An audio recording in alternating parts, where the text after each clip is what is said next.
Hi, it's Sue Kolve Feehan here from the Salon Professional Academy, and I'm sure there's a few of you out there that are just really used to thinking ahead and planning ahead and looking forward to what's coming up and what the future has in store for you. And you may be having some doubts right now about how can I do any of that when everything is closed. Well, I have a few ideas for you.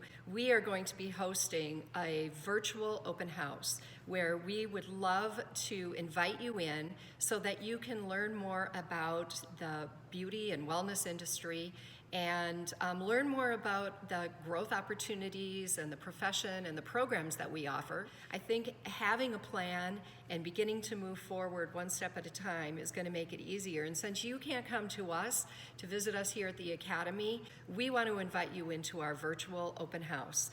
What are you waiting for? Let's get the conversation started. Big dreams begin here at the Salon Professional Academy.